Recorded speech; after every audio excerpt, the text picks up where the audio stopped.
12 राज्यों में एसआईआर की प्रक्रिया चल रही है और एसआईआर का जो ड्राफ्ट रोल जारी हुआ है उसने पूरे देश में बवाल मचा दिया है। 12 राज्यों में 13% वोटरों के नाम काट दिए गए हैं। करीब 15% वोटर संदिग्ध बताए जा रहे हैं। सबसे ज्यादा वोट उत्तर प्रदेश के ड्राफ्ट रोल में काटे गए हैं। 2,89,00,000 लोगों के वोट काट दिए गए हैं, जो उत्तर प्रदेश की वोटर लिस्ट का 18% से भी ज्यादा है। यूपी के जिन जिलों में मुस्लिम आबादी 30% से ज्यादा है, वहां 20% से ज्यादा वोट काट दिए गए हैं और जो नाम वोटर लिस्ट में आ गए हैं उनमें से 20 से 25% को संदिग्ध कहा जा रहा है। पश्चिम बंगाल में तो एसआईआर को लेकर अलग ही बवाल मचा हुआ है। संदिग्ध वोटर बताकर कई दिग्गजों को नोटिस थमाए जा रहे हैं, जिनमें से एक नाम Nobel prize winner Amartya Sen का भी है। उन्हें नोटिस भेजा गया है, अपनी पहचान बताने को कहा गया है कि साबित करें कि आप भारत के नागरिक हैं, कोई घुसपैठिए नहीं।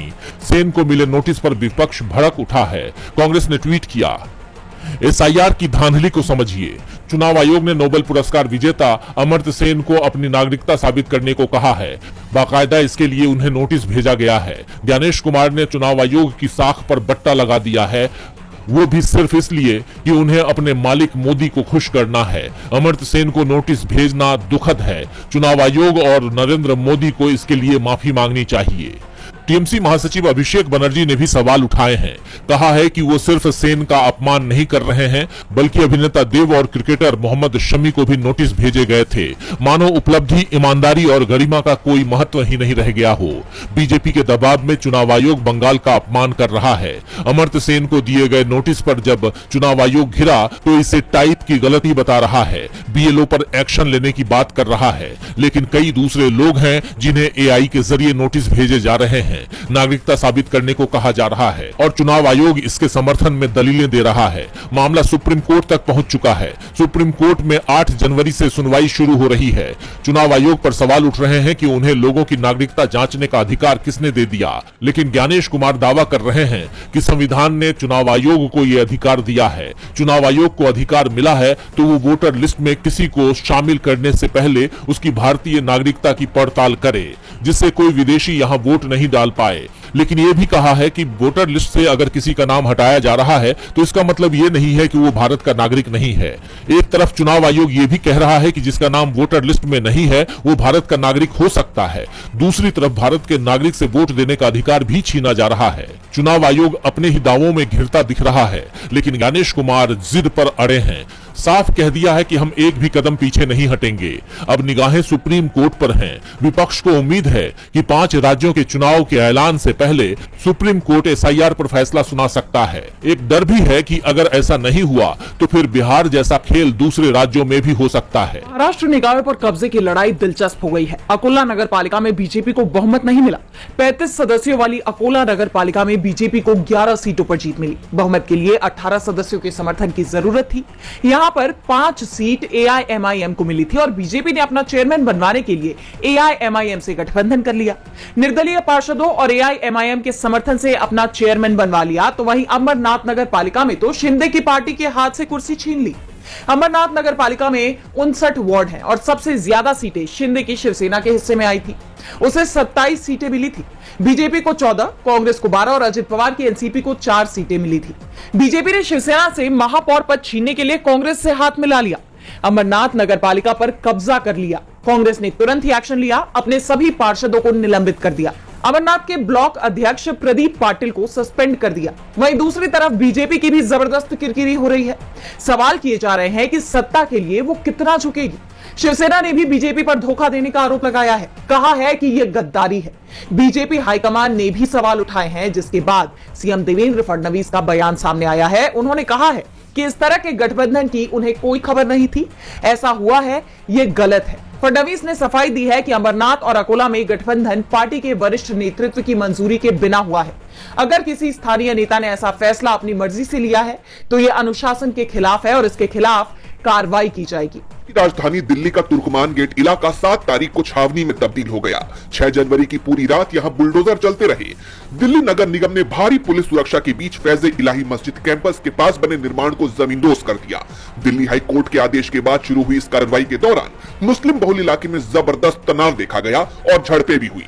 दरअसल प्रशासन की टीम 6 दिसंबर की देर रात 30 बुलडोजर्स के साथ मौके पर पहुंची थी। रामलीला मैदान से सटे इस इलाके में जैसे ही डिमोलिशन का काम शुरू हुआ, स्थानीय लोगों का गुस्सा फूट पड़ा। कार्रवाई का विरोध कर रही भीड़ ने मस्जिद के पास से पुलिस और एमसीडी कर्मचारियों पर अचानक भारी पथराव शुरू कर दिया। इस हमले में 5 से ज्यादा पुलिसकर्मी घायल हुए हैं। स्थिति बेकाबू होते देख पुलिस को भीड़ को तितर बितर करने के लिए आंसू गैस का इस्तेमाल करना पड़ा।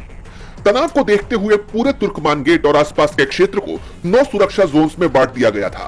हर जोन की कमान एक एडिशनल डीसीपी स्तर के अधिकारी को सौंपी गई। पुलिस ने घेराबंदी कर भीड़ को खदेड़ा और पूरी रात यहां बुलडोजर चलते रहे। अधिकारियों के मुताबिक मस्जिद के पास सड़क, फुटपाथ, एक डायग्नोस्टिक सेंटर और सामुदायिक हॉल के नाम पर किए गए अतिक्रमण को पूरी तरह साफ कर दिया गया है। एमसीडी अधिकारियों के मुताबिक ये कार्रवाई किसी भेदभाव के तहत नहीं बल्कि दिल्ली हाईकोर्ट की डिवीजन बेंच द्वारा 12 नवंबर 2025 को दिए गए आदेश के अनुपालन में की गई है। कोर्ट ने सेव इंडिया फाउंडेशन की याचिका पर सुनवाई करते हुए रामलीला मैदान के पास 38,940 वर्ग फुट की जमीन से अतिक्रमण हटाने के लिए 3 महीने का वक्त दिया था। वहीं दूसरी तरफ मस्जिद समिति का दावा है कि उन्होंने इस डिमोलिशन ड्राइव के खिलाफ अदालत में याचिका दायर की थी, जिस पर सुनवाई जारी थी। स्थानीय निवासियों में इस बात को लेकर गहरा आक्रोश है कि कड़कड़ाती ठंड में आधी रात को यह कार्रवाई की गई। फिलहाल इलाके में शांति बनाए रखने के लिए भारी पुलिस बल और अर्धसैनिक बलों की टुकड़ियां तैनात हैं। प्रशासन का कहना है कि स्थिति अब नियंत्रण में है, लेकिन एहतियातन गश्त जारी रखी जा रही है। आरएलएम प्रमुख उपेंद्र कुशवाहा बड़ी मुश्किलों से घिर गए हैं। उनकी पार्टी में बगावत के सुर उठ रहे हैं और इसका सीधा असर उनके बेटे और बिहार सरकार के पंचायती राज मंत्री दीपक प्रकाश के राजनीतिक करियर पर भी पड़ सकता है। दरअसल दीपक प्रकाश को मंत्री बनाए जाने के फैसले से पार्टी के कई नेता नाराज हैं और वो खुलकर अपनी नाराजगी जाहिर भी कर रहे हैं। और अब तो आरएलएम के 3 विधायकों ने पार्टी के खिलाफ मोर्चा खोल दिया है, जिससे आरएलएम के अस्तित्व पर बड़ा संकट मंडराने लगा है। बागी नेताओं में रमेश्वर महतो, माधव आनंद और आलोक कुमार सिंह का नाम शामिल है। उनका कहना है कि वे कुशवाहा के साथ वंशवाद के खिलाफ लड़ने आए थे, लेकिन यहाँ तो परिवार बचाओ और बढ़ाओ की राजनीति हो रही है, जिससे साफ है कि अब उन्होंने पार्टी छोड़ने का मन बना लिया है। इनकी नाराजगी इसलिए है क्योंकि दीपक प्रकाश किसी भी सदन के सदस्य नहीं है और फिर भी उपेंद्र कुशवाहा ने उन्हें मंत्री पद दे दिया। इसलिए इन विधायकों ने कुशवाहा की लिट्टी पार्टी से किनारा किया और बीजेपी के राष्ट्रीय कार्यकारी अध्यक्ष नितिन नवीन से मुलाकात की है, जिसके बाद चर्चा शुरू हो गई है कि जिस तरह 2021 में लोजपा 2 गुटों में बढ़ गई थी, पशुपति पारस की आरएलजेपी और चिराग पासवान की एलजेपीआर, ठीक उसी तरह अब आरएलएम पर भी बंटवारे की तलवार लटक रही है। लेकिन अगर आरएलएम के ये विधायक अलग गुट बनाते हैं तो उपेंद्र कुशवाहा के लिए दोहरी मुश्किलें खड़ी हो जाएंगी। पहले तो उनकी पार्टी बिखर जाएगी और दूसरी ये कि उनके लिए अपनी राज्यसभा सीट बचाना भी मुश्किल हो जाएगा, जो अप्रैल में खाली हो रही है। इसके साथ ही दीपक प्रकाश अगर एमएलसी नहीं बन पाए तो नीतीश मंत्रिमंडल से उनकी भी छुट्टी हो जाएगी। अब देखना यह होगा कि पार्टी के अंदर उठे इस तूफान को उपेंद्र कुशवाहा कैसे शांत करते हैं। सवाल यह भी है कि क्या उपेंद्र कुशवाहा अपनी पार्टी को बचा पाएंगे। इंदौर के भागीरथपुरा में दूषित पानी से जान जाने का मामला अब एक बड़े राजनीतिक और प्रशासनिक विवाद का रूप ले चुका है। स्थिति ये है कि जान जाने के आधिकारिक आंकड़ों, कोर्ट में पेश रिपोर्ट्स और बांटी गई सहायता राशि के बीच गहरा विरोधाभास नजर आ रहा है। ताजा जानकारी के मुताबिक क्षेत्र में जान गंवाने वालों की संख्या बढ़कर 20 हो गई है, जबकि प्रशासन अब भी केवल 6 की बात कर रहा है। गौर करने वाली बात है कि सरकार ने हाईकोर्ट में सिर्फ 4 जाने जाने का हलफनामा दिया था, लेकिन अब तक 18 पीड़ित परिवारों को 2-2 लाख रुपए की आर्थिक सहायता दी जा चुकी है। बुधवार को प्रशासन ने मुआवजे की लिस्ट में 2 नए नाम भी जोड़ दिए हैं। इस पर अब मुख्यमंत्री डॉक्टर मोहन यादव ने कहा है कि सरकार आंकड़ों के विवाद में नहीं पड़ना चाहती। उन्होंने स्पष्ट किया कि प्रशासन ने पीएम रिपोर्ट को आधार बनाया है, लेकिन वो अंतिम नहीं है। सीएम ने आश्वासन दिया कि नगर निगम के पंजीयन में जो भी संख्या सामने आएगी, सरकार उन सभी को राहत राशि देगी। वहीं दूसरी तरफ विपक्ष ने इस मुद्दे पर अब सरकार को घेरना शुरू कर दिया है। महिला कांग्रेस की प्रदेश अध्यक्ष रीना बोरासी सेतिया के नेतृत्व में पूरे प्रदेश में विरोध प्रदर्शन किया गया। कांग्रेस का आरोप है कि सरकार आंकड़े छिपाकर अपनी विफलता पर पर्दा डालने का काम कर रही है। जमीनी हालात अब भी चिंताजनक हैं। बुधवार को नर्मदा लाइन चालू होते ही फिर से लीकेज हो गया, जिससे घरों और दुकानों में पानी भर गया। वर्तमान में 105 मरीज अस्पतालों में भर्ती हैं, जिनमें से 3 वेंटिलेटर पर हैं। भागीरथपुरा के लोग डरे हुए हैं और बोरिंग का पानी छोड़कर टैंकर्स पर निर्भर हो गए हैं। अब इस मामले में आगे क्या होता है? क्या इस मामले में जिम्मेदार लोगों पर कार्रवाई होगी? क्या पीड़ितों को न्याय मिल पाता है? ये तो देखना होगा। राष्ट्रपति डोनाल्ड ट्रंप की पीएम मोदी को लेकर बयानबाजी थमने का नाम नहीं ले रही। हाल ही में ट्रंप ने यह दावा किया था कि मोदी उन्हें खुश करना चाहते हैं और अब उनका एक और बयान सामने आया है, जिसके बाद मोदी की चुप्पी पर विपक्ष के सवाल गहराने लगे हैं। दरअसल ट्रंप ने कहा है कि पीएम मोदी खुद मुझसे मिलने आए थे। वो मेरे पास आए और बोले, सर क्या मैं आपसे मिल सकता हूँ? और मैंने कहा हाँ। ट्रंप के ऐसे बयानों पर अब लोकसभा में नेता विपक्ष राहुल गांधी ने अपना एक पुराना वीडियो शेयर करते हुए मोदी सरकार को घेरा है। इस वीडियो में वो कह रहे हैं कि ट्रंप के कॉल पर मोदी की जी हुजूरी शुरू हो जाती है। उधर से ट्रंप ने एक इशारा किया, फोन उठाया, कहा मोदी जी क्या कर रहे हो?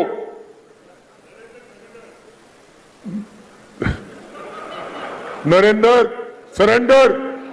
कांग्रेस सांसद के इस बयान पर कहा जा रहा है कि वो सच कह रहे थे, यानी राहुल की बात आखिरकार सच साबित हुई। वहीं दूसरी तरफ कांग्रेस प्रवक्ता सुप्रिया श्रीनेत ने पीएम मोदी से ये मांग की है कि अगर ट्रंप के ये दावे झूठे हैं तो उन्हें इसका खंडन करना चाहिए और ट्रंप को करारा जवाब देना चाहिए।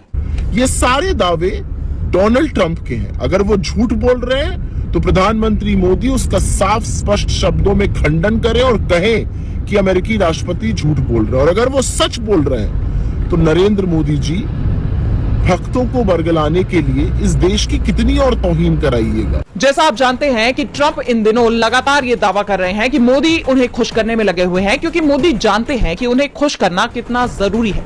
ट्रंप के इन बयानों पर पीएम मोदी की चुप्पी को लेकर कांग्रेस कई बार उन पर निशाना साध चुकी है और अब ट्रंप के इतने बड़े बयान पर मोदी की चुप्पी बरकरार रहने से विपक्ष को एक और मौका मिल गया है। विपक्ष मोदी से ट्रंप को जवाब देने की मांग कर रहा है। अब देखना होगा कि विपक्ष के लगातार इन हमलों के बाद मोदी ट्रंप को कोई जवाब देते हैं या नहीं। सुप्रीम कोर्ट में आवारा कुत्तों से जुड़ी याचिकाओं पर बुधवार को जस्टिस विक्रमनाथ, जस्टिस संदीप मेहता और जस्टिस एनवी अंजारिया की बेंच ने सुनवाई की। इस दौरान अदालत ने साफ किया कि मामला सिर्फ कुत्तों के काटने तक सीमित नहीं है, बल्कि सार्वजनिक सुरक्षा और सड़कों पर होने वाली दुर्घटनाओं से भी जुड़ा है।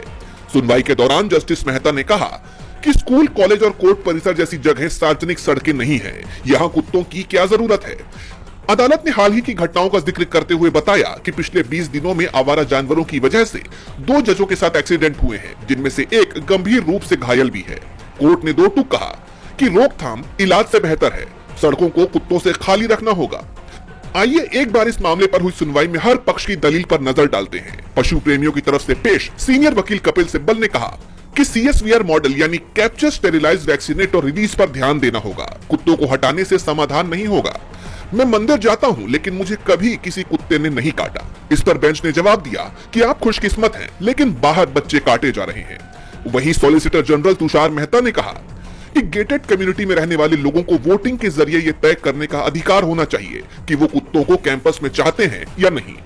कल को कोई भैंस ले आएगा और कहेगा कि मैं पशु प्रेमी हूँ। एक याचिकाकर्ता ने अपनी बेटी का उदाहरण देते हुए कहा कि हाउसिंग सोसाइटियों से कुत्तों को हटाना जरूरी है, क्योंकि बच्चे बाहर निकलने से डर रहे हैं। सुनवाई के दौरान सीनियर एडवोकेट के वेणुगोपाल ने चौंकाने वाले आंकड़े पेश किए। उन्होंने बताया कि भारत में कुत्तों की आबादी 5 करोड़ 25 लाख से ज्यादा है। इतने कुत्तों के लिए शेल्टर होम और खाने का खर्च करोड़ों में है, जबकि देश के हजारों स्कूल्स में बिजली और पानी जैसी बुनियादी सुविधाओं का अभाव है। एनिमल राइट एक्टिविस्ट ने कुत्तों की गणना और नसबंदी पर जोर दिया। इसके साथ ही कोर्ट ने उन राज्यों जैसे यूपी, MP, पंजाब को भी आड़े हाथों लिया, जिन्होंने अब तक इस मामले में हलफनामा दायर नहीं किया है। बहस अधूरी रहने के कारण मामले की अगली सुनवाई गुरुवार यानी 8 जनवरी को सुबह 10:30 बजे जारी रहेगी।